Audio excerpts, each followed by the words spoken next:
말씀입니다.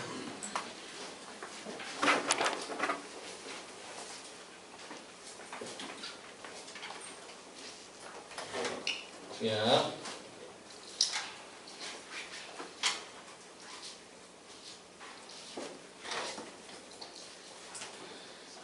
876페이지네요. 구약 876페이지 시편 103편 1절에서 5절을 5절밖에 안 되니까 한 목소리로 합심하여 읽도록 하겠습니다. 시작! 내 영혼아 여호와를 송축하라. 내 죄의 근거라. 다 그의 거룩한 이름을 송축하라.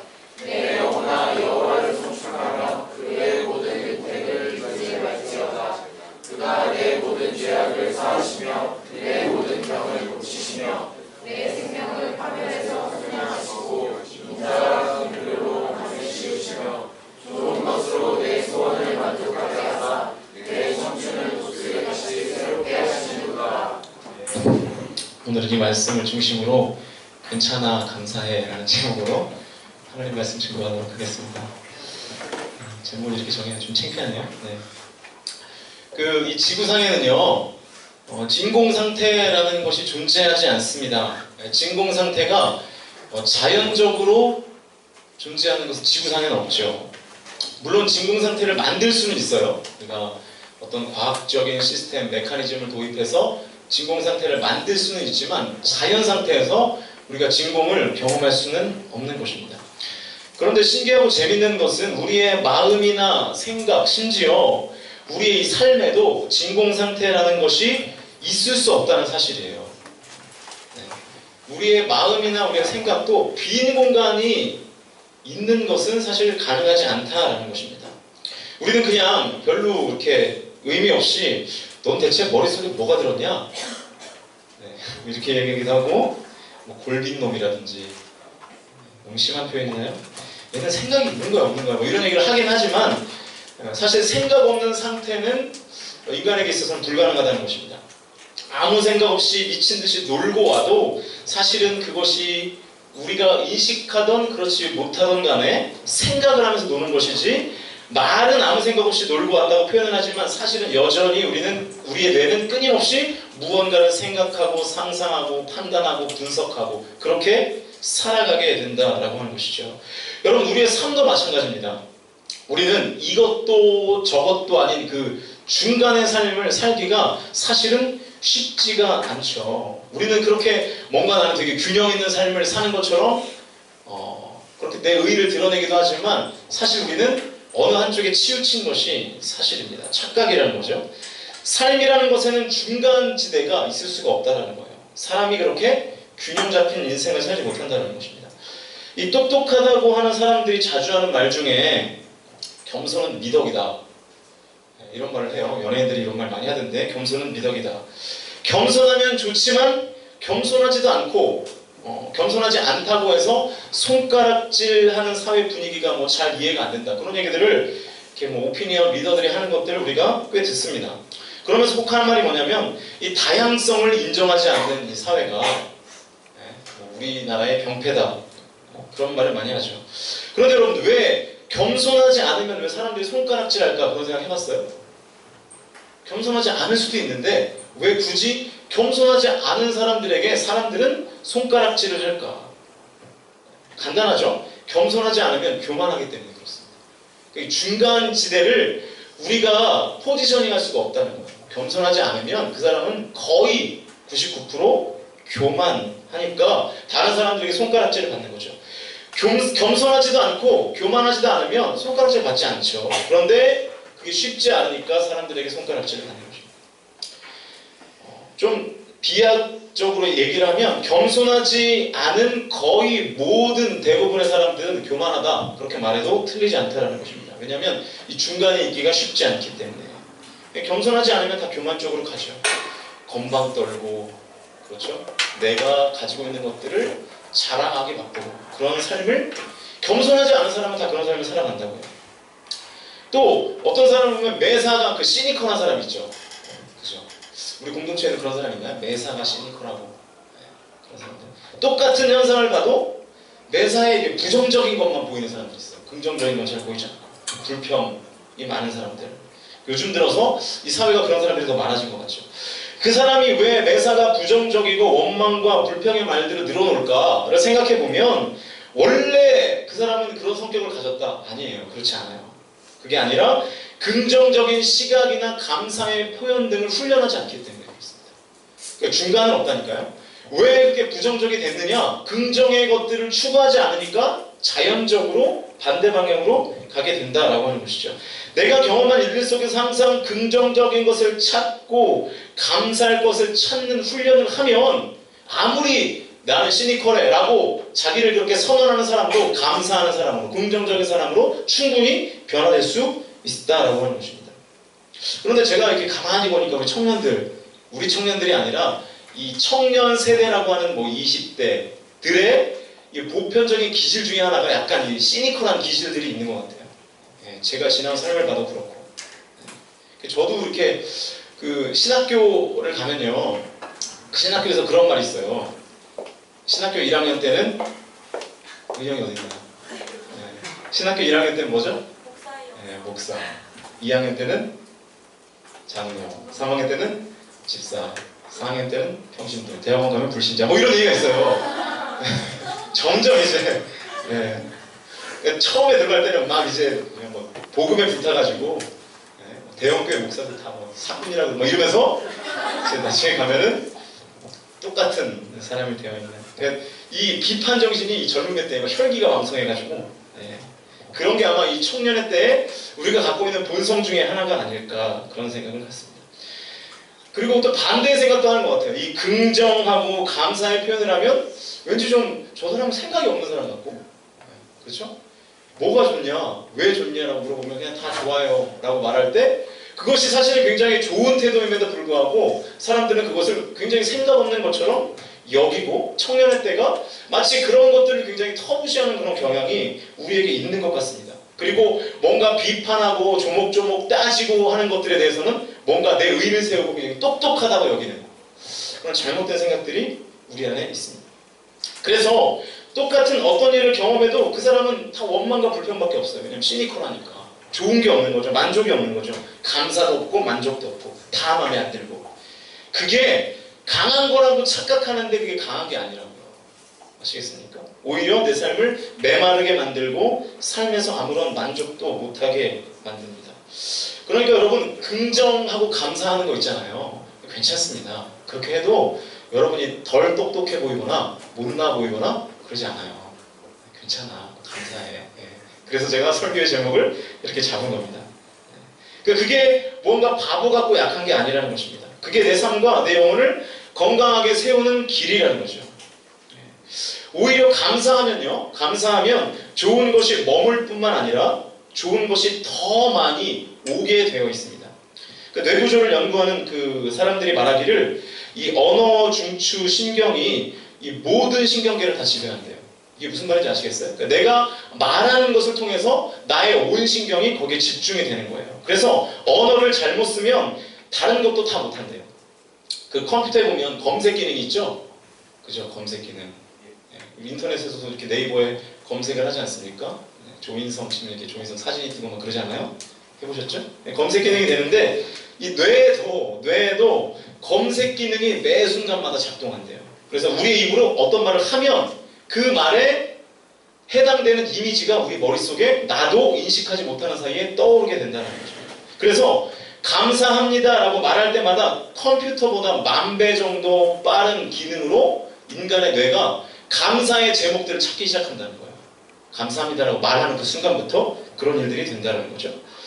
하나님께서 도와주셔서 좋은 일이 생겼던 것, 길이 열린 것, 큰 문제가 풀린 일들, 다른 사람에게 도움받았던 일들, 이런 것들이 감사라는 단어를 내 입으로 말할 때마다 저절로 내 머릿속에서 검색을 한다는 것입니다.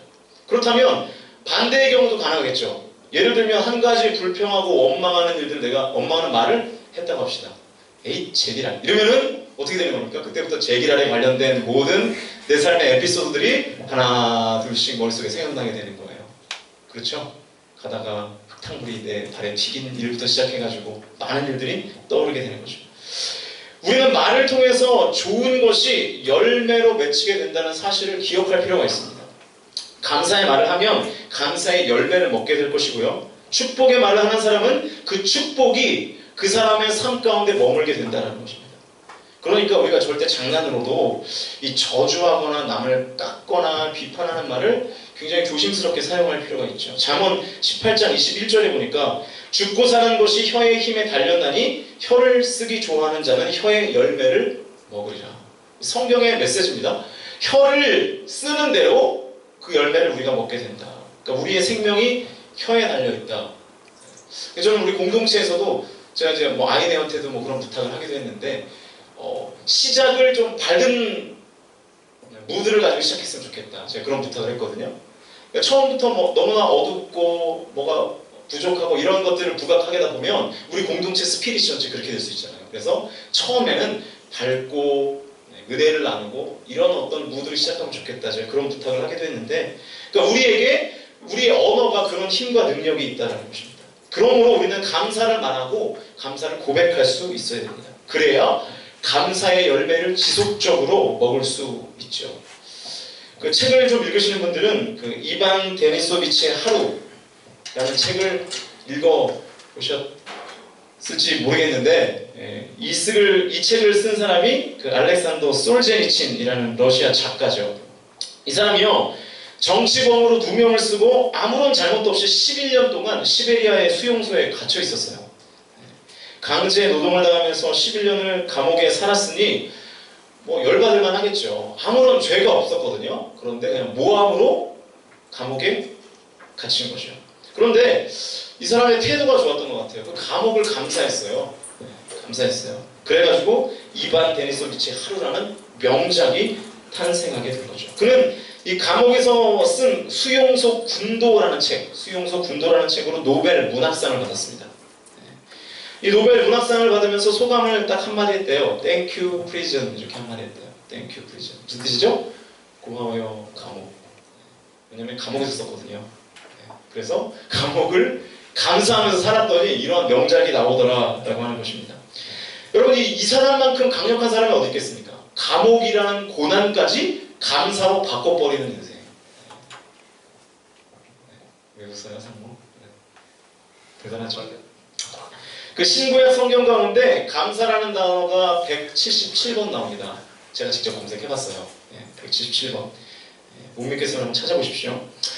이것은 성경이 우리에게 얼마나 감사의 중요성을 말하고 있는가를 보여주는 거죠. 그리고 감사는 습관입니다. 습관. 감사의 습관을 들이면 감사할 수가 있게 되는 거죠. 그러니까 감사와 불평은요, 똑같이 땅속에 묻혀 있어요. 그런데 어떤 사람은 감사를 캐내고, 또 어떤 사람은 뭘 캐내요? 원망과 불평을 캐내는 것입니다. 어떤 사람은 하루 종일 감사라는 금을 캐내고요, 어떤 사람은 불평이라는 돌멩이를 캐낸다는 거예요. 누가요? 내 선택이라는 거예요. 내 선택. 내가 감사를 캘 수도 있고 불평을 캘 수도 있다. 왜 그러냐면 불평이 몸에 배어버렸기 때문에 그래요. 특별히 우리 청년 때는 그런 것 같아요. 뭔가 만족은 없고 감사는 없고 아직 뭔가 해결되지 않는 내 인생이 어떤 것 때문인지는 잘 모르겠지만 불평과 원망이 섞여있는 그런 삶을, 그게 나의 습관이 되어버린 거죠. 불행한 인생이라고 하겠죠. 제가 황당한 얘기 하나 해드릴까요? 실제인데요. 실제인데 멕시코 어느 마을에서는 사시사철 온천이 나온답니다. 온천 좋아하는데 온천. 그 따뜻한 물이 나와가지고 거기서 이제 빨래도 하고 목욕도 하고 막 그런데요. 동네에 온천이 있으면 그거 좋을까요? 싫을까요? 네? 좋겠죠. 그죠? 우리는 온천 가려면 어떻게 해야 되죠? 멀리 가야 돼요. 뭐 설악 어타피아를 가든지 어딜 가서 돈을 내고, 입장료를 내고 비싸잖아요. 들어가야 되잖아요. 그런데 이 마을에는 온천이 공짜래요. 공짜. 얼마나 좋겠어요. 그냥 집 가다가 온천 들어갔다가 집 가고 뭐 이러면 얼마나 감사하겠습니까? 그런데 이 마을 사람들이 그렇게 불평과 불만이 심하답니다. 왜냐? 그 불평의 내용이 뭐냐면 왜 비누는 안 나와? 라고 불평한대요. 여기서 빨래를 하는데 왜 그 물만으로 나의 세탁물이 빨아지지 않을까를 불평한다는 거죠. 이게 사람이 가지고 있는 어떤 죄의 쓴뿌리 같아요. 진짜 이렇게 불평한대요. 관광객들에 가면 온천에 감사하는 것이 아니라 이 물만으로 빨래가 되지 않는 것에 불평과 원망을 한다는 거죠.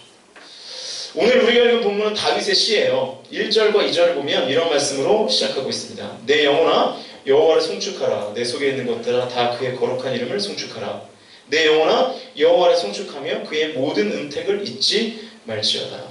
이 송축한다는 것은 노래하고 찬양한다, 노래하고 축하한다, 노래하고 감사한다 뭐 그런 뜻이겠죠. 이 감사하는 마음을 가지라고 하면 대부분의 사람들이 이렇게 얘기해요. 감사할 것이 없어요. 네, 감사할 것이 없어요. 이렇게 호소합니다. 오늘부터 이제 추석 연휴 아닙니까? 먹는 일도 많겠지만 그동안 내 삶을 돌아볼 이제 시간들도 많을 텐데 감사의 측면에서 한번 내 삶을 돌아볼 수 있는 시간이 됐으면 좋겠어요. 우리 공동체가 2박 3일 동안 혹은 3박 4일 동안 연휴 기간 내내 우리 공동체가 과연 내 인생에 찾아온 감사가 뭘까? 하나님 나에게 어떠한 감사의 조건을 주셨나를 좀 헤아려보는 그런 시간이 되었으면 좋겠습니다. 먼저 우리가 알아야 될 것은 뭐냐면 감사는요 절대로 저절로 되지 않는다는 거예요. 저절로. 2절을 보십시오. 2절. 내 영혼아 같이 한번 읽어볼까요? 2절 시작. 내 영혼아 여호와를 송축하며 그의 모든 은혜를 잊지 말지어다. 자, 하나님의 송축을 내가 내 영혼아 여호와를 송축하며 그 은혜를 뭐 하지 말라고요? 잊지 말지어다. 여러분 하나님을 송축하려면요 하나님께 감사로 영광을 돌리려면 하나님의 은혜를 기억하는 것부터 시작해야 돼요. 기억하는 것. 감사가 영어로 뭡니까? TH 발음 잘해야죠? Thank, 그죠? 그러면 생각은 영어로 뭔가요? Think죠. 네, 감사의 어원이 think래요. 그러니까 감사는 누가 할 수 있습니까? 생각하는 사람이 감사할 수 있다라는 뜻이 되는 것이죠. 어떻게 해야 원망과 불평이 아닌 감사의 삶을 살 수 있을까요? 나에게 어떠한 감사거리가 있는지를 생각해야 돼요. 묵상해야 된다고. 감사가 저절로 되는 것이 아니라 오늘 하루의 삶 가운데 내게 어떠한 감사거리가 있었을까를 묵상하고 생각하는 그 사람이 감사할 수 있는 여유가 생기게 된다는 거죠. 그래서 우리가 자주 부르는 찬송가 중에 어떤 찬송가가 있을까요? 받은 복을 세어 보아라. 아시죠? 그 신복을 내가 알리라. 받은 복을 세어 보아라. 네, 있잖아요. 영어 찬양을 보니까 Count your bless 이렇게 가사가 되어 있더라고요. 너의 복을 계산해봐라. 카운트해봐라.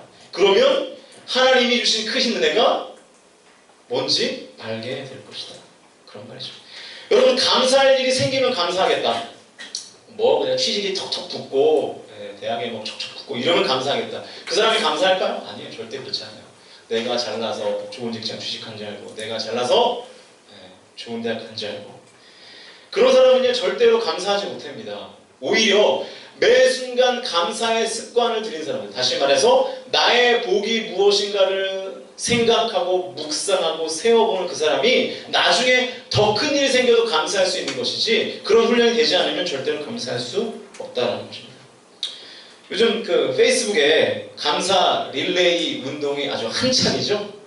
보니까 여기 많이들 했네요. 우리 공동체에 보니까 다 이렇게 한 것 같은데 페이스북 안 하는 사람들도 그때는 다 들어와서 한 것 같은데 처음에는 뭐 그런 거였죠? 3명을 지목해가지고 맞나요?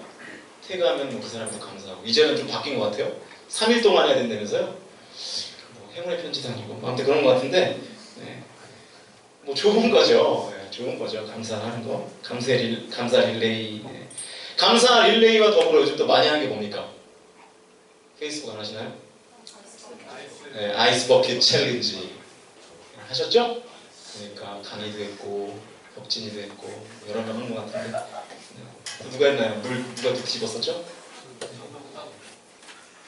후원 기부도 하셨어요? 안 했고 뭐 그렇게 되잖아요 우리가. 이 원래 이 아이스 버킷 챌린지가 누구를 위한 겁니까? 루게릭이라는 근육이 굳는 병이에요. 근육이 굳어가지고 마비돼가지고 사람이 나중에는 죽게 되는 거. 그런 사람들을 돕기 위해서 시작된 운동이죠. 뭐 오늘 제가 잠깐 뉴스를 보니까 뭐 또 미국 ALS 그 운동이 뭐 사기다 뭐 그런 것도 보긴 했는데 뭐 하여튼 좋은 일이니까 우리 청년들도 뭐 물 많이 뒤집어 쓰고 그러셨죠? 그런데 원래 이 루게릭이라는 말이 사람 이름인 건 아세요? 네. 지금 물 뒤집어 쓰고 정신 차려서. 원래 이 루게릭이라는 말이 헨리 루이스 게릭의 약자입니다. 헨리 루이스 게릭. 1930년대에 뉴욕 양키스의 전설적인 4번 타자였어요. 통산 타율이, 야구 좀 아시나요, 자매들? 3할 4푼. 영원 없이 와. 3할 4푼이면 뭐 대단한 거예요. 그냥 뭐 거의 신이에요, 신. 네. 493개의 홈런, 2130경기 연속 출전, 뭐 이런 대기록을 세운 사람입니다. 2130경기 연속 출전은요 56년이 지나서 깨졌어요. 이 사람이 세우고 난 다음에 1995년에 깨졌으니까 뭐 대단한 기록이라고 할 수 있죠. 야구 우리 자매들 하도 올라가지고 윷놀이처럼 뭐 엎어서 갈 수는 없냐고 뭐 이런 거 물어보고 막 그러던데. 1위에 2명 나오고 황당하죠 뭐 그런 거. 아무튼 이런 대단한 선수가 1938년에 그 당시에는 뭐 루게릭이라는 단어도 없었죠. 이 병에 처음 걸린 거예요. 세상에 이 헨리 루이스 게릭이라는 사람을 통해서 루게릭병이 처음으로 이제 발병을 한 겁니다. 안타까운 일이죠. 도저히 더 이상 경기를 할 수 없는 지경이 돼가지고 이 선수가 이제 뭘 했겠어요? 은퇴를 했고 마지막 은퇴 경기를 치르고 운동장에서 놀랍게도 이 헨리가 야구장을 가득 메운 사람들 앞에서 어떠한 이제 고별 멘트를 날렸는데 그 고별 멘트가 감사의 멘트였습니다. 그 감사의 내용이 사실은 굉장히 별게 아니었는데 그 당시 사람들에게 굉장히 감동을 준 것 같아요. 보통은 이렇게 뭐 대단한 선수였으니까 뭐 어떤 감사를 할까요? 뭐 미국이니까 하나님께 감사드리고 기본적으로 하겠죠. 그리고 뭐 할까요? 나를 지금까지 잘 이렇게 사용해 주신 구단에게 감사하고, 그리고 이 뉴욕 양키즈 스타디움을 가득 채워주신 팬들에게 감사를 드립니다. 이 정도 하고 내려갈 텐데 이 사람은요 그렇게 감사하지 않고 이렇게 감사했대요. 이 선수는 뭐 볼보이, 배트걸, 경기장 관리하시는 분들의 이름을 한 명 한 명 다 불러가면서 내가 이분들 때문에 지금까지 이렇게 멋진 경기를 치를 수 있었다고 한 명 한 명 이름을 불러가면서 감사를 전했다고 합니다.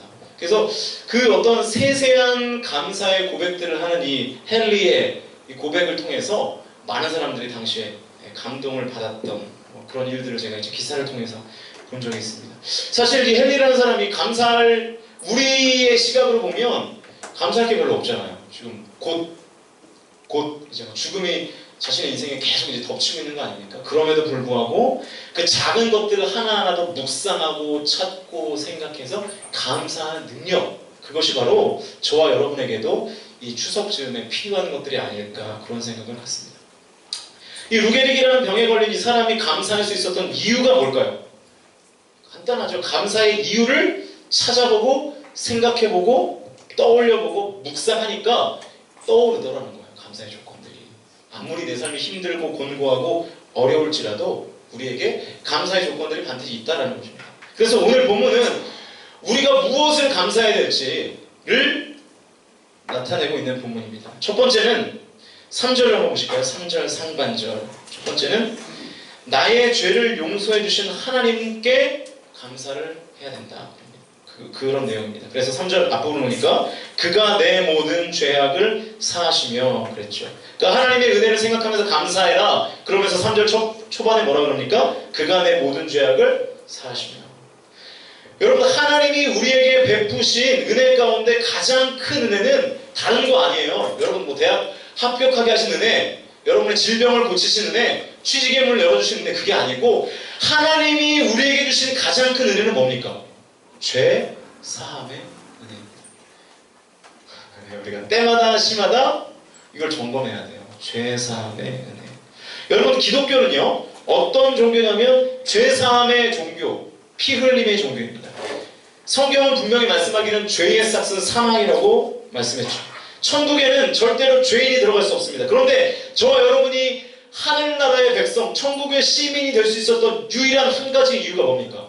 그것은 예수 그리스도의 십자가를 통한 죄사함의 그 축복이, 그 은혜가 우리에게 있기 때문에 우리가 천국의 삶을 지금 현재에도 누릴 수 있게 되는 것이죠. 그래서 예수님께서 우리의 죄를 씻어주시기 위해 인간의 몸을 입고 이 땅에 오셔서 대신 피 흘리심으로 우리가 구원의 은혜를 누리며 살아가고 있지 않습니까?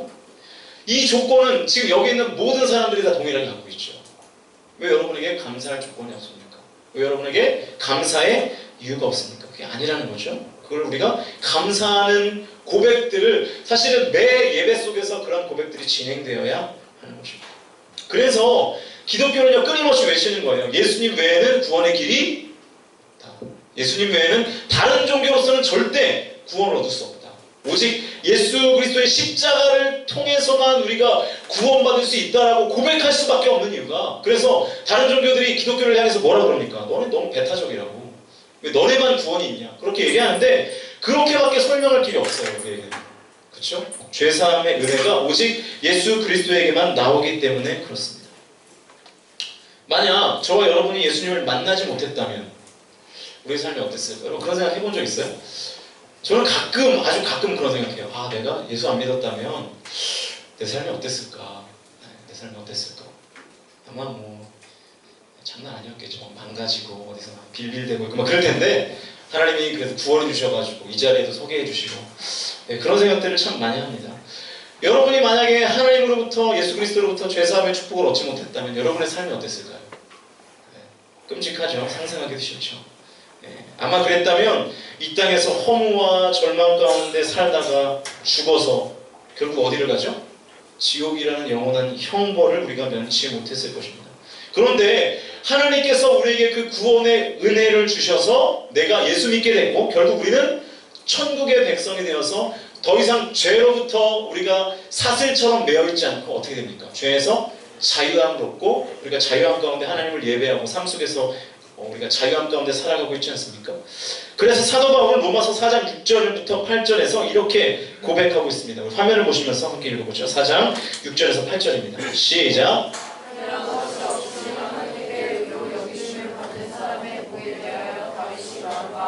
불법이 사함을 받고 죄가 가려짐을 받는 사람들은 복이 있고 주께서 그 죄를 인정하지 아니하신 사람은 복이 있도다. 네. 이게 사도 바울이 한 고백이에요. 그래서 우리가 모든 것을 잃어버려도 우리가 끝까지 감사해야 될 이유가 있는 거예요. 여러분이 건강을 잃어버려도요. 그리고 여러분의 하는 일들이 잘 되지 않아도 우리가 끝까지 감사해야 될 이유가 바로 죄사함의 은혜, 예수 그리스도의 십자가의 은혜가 우리를 살렸기 때문에 우리는 여전히 하나님 앞에 감사를 고백할 수 있어야 된다는 것입니다. 성경에서 죄를 사한다고 말할 때 이 말을 히브리어로 사라흐라고 말하는데 이 뜻은요 능동분사형이래요. 무슨 얘기냐면 그 하나님의 죄사함의 용서가 그때 한 번 하고 끝난 것이 아니라 지금도 계속해서 뭐하고 있다는 거예요. 하나님의 용서가 계속해서 실현되고 또 실현되고 있다는 것입니다. 지금도 앞으로도 하나님의 죄사함의 축복, 그것이 우리에게 계속해서 있다는 거죠. 세상 사람들도요 자기를 낳아주고 기른 부모님의 은혜를 모르고 제멋대로 살면 그 사람들을 뭐라 그러죠? 배은망덕하다 그러죠. 배은망덕. 하물며 우리의 창조의 근본 되시고 생명과 삶의 터전을 주신 그 창조주 하나님께 우리가 무관심하거나 감사하지 않거나 대적한다면 사실 그것보다 큰 죄가 없죠. 피조물인 우리가 창조주 하나님께 감사하는 것은 굉장히 당연한 일입니다. 그런데 우리는 어느 순간부터 그 감사의 영성을 다 잃어버리고 그렇게 살죠. 우리는 죄사함의 축복과 은혜를 받은 사람들입니다. 그 은혜에 감사하라는 것이 오늘 본문의 첫 번째 교훈입니다. 우리 공동체에 좀 이런 감사의 영성들이 여기저기서 생겨났으면 좋겠어요. 페이스북에서만 그런 거 하지 마시고 우리 공동체 안에서 우리의 입술로 하나님께 감사를 고백하고 우리가 찬양을 통해서 또 기도를 통해서 하나님의 임하신 가운데 응답하는, 무엇으로요? 감사로 응답하는 저와 여러분이 되시기를 주님의 이름으로 축복합니다. 두 번째는 병을 고치신 은혜에 감사하라고 말씀하고 계십니다. 3절 하반절을 다시 한번 보시면 내 모든 병을 고치시며 그랬죠. 여기서 말하는 병이라는 것은 육체적인 질병만을 뜻하는 것은 아니라 정신적인 고통과 죄로 인한 모든 부작용도 포함된 그런 병입니다. 그러니까 상한 마음, 실패, 절망, 포기, 고독, 우울증, 불면증 이런 모든 것들을 통틀어서 우리가 병이라고 말하죠. 예수님 앞에 나오면 치유와 회복이 있다는 거예요. 그렇죠? 그래서 우리가 예배할 때마다 우리 안에 생기는 게 뭡니까? 평안, 만족, 기쁨, 이런 것들이 왜 생기죠? 우리가 예배함을 통해서 하나님께서 끊임없이 우리의 상한 마음과 우리의 상처를 만지시는 그 예수 그리스도의 사역을 통해서 우리가 회복되게 되는 거죠. 우리가 지금 이렇게 예수님을 믿고 예배 자리를 지키고 살고 있다면 우리 안에 그런 평안들이 생기게 되는 거죠. 그런데 반면에 예배 자리를 떠나서 살고 있다면 원인 모를 각종 질병에 시달리고 있는 사람들이 많게 될 것입니다. 그나마 우리가 예수님을 믿었기 때문에 이렇게 건강한 모습으로 이 자리에 앉아 있는 것이죠. 여러분, 출애굽기 15장 26절을 보면 나는 너희를 치료하는 여호와다. 하나님은 자신을 그렇게 설명하고 계십니다. 나는 너희를 치료하는 여호와다. 여호와 하나님의 또 다른 이름 중에 여호와 라파의 하나님, 무슨 뜻입니까? 이 라파라는 단어의 뜻도 단순히 육체의 질병만을 고치는 의료 행위를 말하는 것이 아니라 우리를 원래의 인간의 상태로 돌리시는 하나님, 우리의 상한 마음도 회복시키시고 우리의 잘못된 생각도 교정하시는 그 하나님, 그것을 하나님 자신이 그렇게 하나님 자신을 설명하고 있다라고 하는 것입니다. 우리는 성경 곳곳에서 하나님께서 우리의 질병을 고치시는 분이시다라는 사실들을 성경 곳곳에서 확인할 수 있죠. 1998년에 미국 듀크 대학병원에 해롤드 퀘리히와 데이비드 라슨이라는 이 두 의사가, 이름도 어려운 이 두 의사가 이런 실험 연구 결과를 발표했습니다. 그 발표에 의하면 매 주일마다 교회에 나가는 사람들은 그렇지 않은 사람들에 비해서 병원에 입원할 확률이 적고, 입원하더라도 빨리 치료되어 입원 기간이 짧다라는 통계학적인 결과를 얻을 수 있었대요. 그리고 매주일 교회에 나와 예배드리는 사람들은 그렇지 않은 사람보다 평균 7년은 더 오래 산답니다. 여러분 벌써 7년 먹고 들어가는 거예요. 그죠? 예수님 믿어가지고. 그러니까 뭐 좋은 거죠. 7년 더 살면 좋죠? 그죠? 네. 그리고 그 다음에 1999년에 약 4천 명을 대상으로 조사한 결과를 보면 예배에 참석해서 찬송과 기도를 드리고 말씀을 듣는 것이 우울증을 줄이는데 효과가 있었다. 그래서 뭐 믿지 않는 사람들 그런 얘기 하더라고요. 교회 가가지고 뭐 시원하게 찬송하고 막 주여 주여 그러면서 기도하면 마음이 뻥 뚫리는 것 같다고. 예수님 안 믿어도 가끔 가서 무슨 락카페 가듯이 교회를 가가지고 주여 뭐 이런 거 해가지고 이제 마음에 시원함을 얻고 들어가면 또 가서 술 마시고 뭐 이렇게 안 되는 거죠. 그죠? 네. 그런 어떤 심리적인 효과도 있다는 것입니다. 그러니까 믿지 않는 사람들이 어떤 객관적인 데이터를 가지고도 이러한 평가를 내리는 거죠. 우리 성도들은 술, 담배 안 하고. 네. 괜히 무슨 누가 아멘 했어요? 네. 어제 누구 만나봤어요? 그래요? 네. 기뻐하며 어제 역시 여자 만났대요. 네, 아무튼 그런 거는 미안해요, 제가 살짝 맞춰봐. 그러니까 왜 나한테 누구 만났는지 얘기를 안 하죠. 복수하잖아. 전사님도 빨리 만나셔야 자, 그래서 명절에 또 제가 설교 마치겠습니다. 설교를 못하겠는데 그래가지고 아무튼 이제 기뻐하고 감사. 네, 고마워요. 네.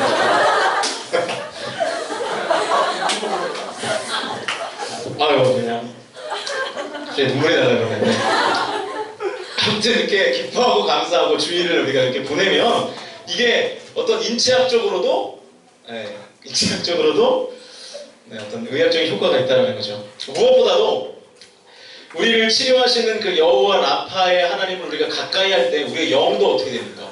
건강해질 수 있죠. 그리고 읽지를 않았지만 오늘 본문 14절을 보시면 14절 한번 볼까요? 같이 한번 읽어볼까요? 14절 시작. 이는 그가 우리의 죄를 하시며 우리가 네, 체질이라는 말은 보통 어디서 쓰는 말입니까? 체질. 네? 네, 그렇죠. 한의학에서 보통 쓰죠. 그래서 뭐 팔체질 뭐 그래가지고 나눠가지고 뭐 보약 지어주고 막 그러잖아요. 이 체질이라는 단어를 제가 사전을 찾아보니까 날 때부터 지니고 있는 몸의 생리적 성질이나 건강상의 특질 이렇게 정의를 해놨다고요. 그러니까 하나님께서 우리를 창조하셨기 때문에 우리의 체질을 그 누구보다 하나님이 잘 아신다. 우리를 흙으로 지으셨기 때문에 우리가 깨어지기 쉽고 연약한 진토임을 아시는 분이 누구라고요? 바로 우리의 하나님이시다. 나를 만드신 분이 나를 가장 잘 고친다는 것이 사실 당연한 이치겠죠. 그러니까 여러분, 우리가 상처받고 깨지고 넘어지고 위로가 필요할 때 어디로 가야 되는 거예요? 하나님께 가야죠. 하나님께. 교회로 가서 병원도 가시고, 네. 하나님께 나와서 예배하고 찬양할 때 우리의 깨어진 마음, 상한 심령들이 회복되게 된다는 것입니다. 하나님을 진실되게 믿는 사람들은 나의 연약함을 강하게 하시고 나의 상처나 나의 슬픔 등을 위로하시고 회복시키시는 그 하나님을 우리가 경험하게 되는 거죠. 그러니까 하나님은 나의 체질과 나의 생각, 나의 마음, 나의 과거와 현재, 그리고 내일 일을 그 누구보다 잘 아시는 분이시기 때문에 우리를 능히 고치시고 우리를 새롭게 하신다는 거예요. 새롭게 하십니다. 그 하나님을 믿고 신뢰하며 그 말씀 가운데 따라갈 때 우리에게 새로워지는 축복이 있게 된다는 것입니다. 우리의 죄를 용서하시고 그리고 우리를 회복시키시는 하나님을 통해서 우리는 본문 4절의 결과를 얻게 됩니다. 4절, 103편 4절 같이 한번 읽어보죠. 4절 시작.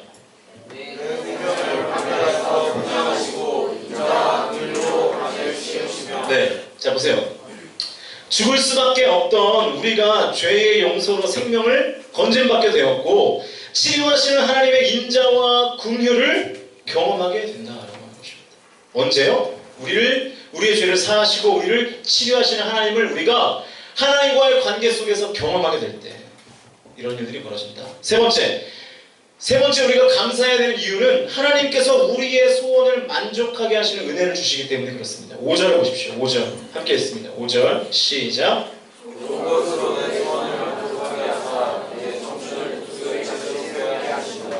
네, 여러분 사람마다 자신의 욕구 불만을 표출하는 여러 가지 방법이 있어요.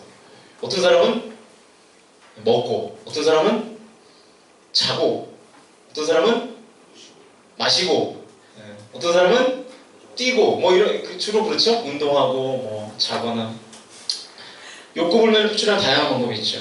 아이들은 어떻게 하죠? 아이들은 울고 또 깨물고.